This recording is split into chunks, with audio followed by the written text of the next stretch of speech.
Bonjour à tous, on commence cette revue de presse en France où c'est le Racing Club de Lens qui fait les gros titres. Selon l'équipe, le club nordiste et ses supporters s'organisent dans le calme pour retrouver l'élite dans les meilleures conditions. Car les 100 et or remontent en Ligue 1 la saison prochaine. Le quotidien explique que la tendance serait plutôt à une prolongation de l'entraîneur en place, Francaise, pour miser sur la continuité. Lens devrait d'ailleurs conserver la même ossature d'équipe en vue de cette saison en première division. Autre club de Ligue 1 qui fait la une du journal, c'est l'OM qui est mis sous pression, d'abord par le fair play financier puis par son entraîneur, André Villas-Boas, ce dernier expliquant qu'il voulait rester et jouer la Ligue des Champions à Marseille, tout en demandant des garanties sur le projet phocéen. En Italie, la presse s'intéresse à la reprise ce mercredi.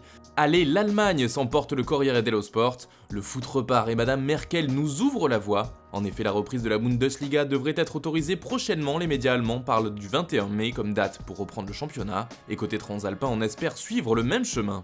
La reprise fait aussi la une de la Gazzetta dello Sport, le quotidien rose rapporte que le Scudetto passe en phase 3, une nouvelle étape vers un retour sur les terrains. Autre point important relevé par le journal, l'importante dévaluation qui touche les championnats de foot en Europe. Les prix des joueurs s'écroulent et la Serie A va perdre environ 1,5 milliard d'euros, alors que la Liga frôle les 2 milliards de pertes. La Première Ligue affiche, elle, 2,7 milliards comme manque à gagner.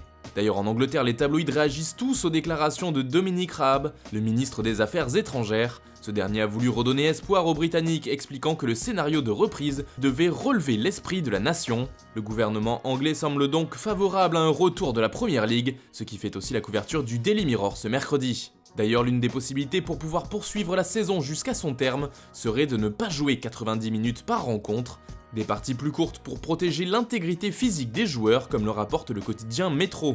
Il s'agit ici d'une proposition de l'association des footballeurs professionnels qui sera étudiée lors d'une prochaine réunion.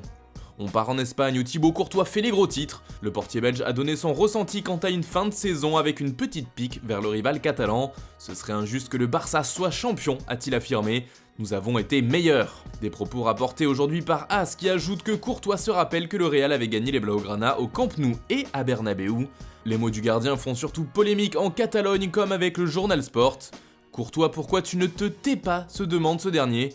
Le quotidien met en avant le fait que le Barça ait 2 points d'avance sur le Real Madrid. Autre point évoqué, la réponse de Quique Sétienne qui affirme que si les choses ne peuvent reprendre, il serait logique que le classement reste tel quel.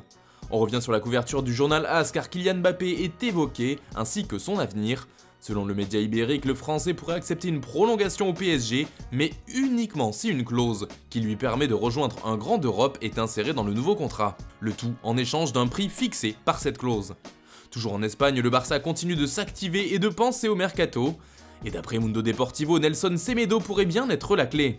Le latéral blaugrana intéresse beaucoup de monde et pourrait être utilisé comme monnaie d'échange dans plusieurs transactions. Récemment, il était annoncé du côté de Manchester City alors que Joao Cancelo ferait le chemin inverse. Semedo est aussi l'une des pièces qui séduit le plus l'Inter en vue de l'opération Lautaro Martinez. Enfin, dernière possibilité, il pourrait faciliter l'opération Neymar car le latéral du Barça ne serait pas contre le fait de jouer pour Paris. Et puis on termine ce tour de la presse avec l'Allemagne et le dossier Leroy Sané au Bayern Munich. D'après Sport Bild, les Bavarois se rapprochent de leurs gros objectifs depuis quelques temps. En effet, l'attaquant de Manchester City aurait trouvé un accord avec le champion de Bundesliga autour d'un contrat de 5 ans. Mais surtout, le Bayern espère faire baisser son prix. Les négociations seraient lancées avec les Sky Blues, avec une première proposition autour de 40 millions d'euros.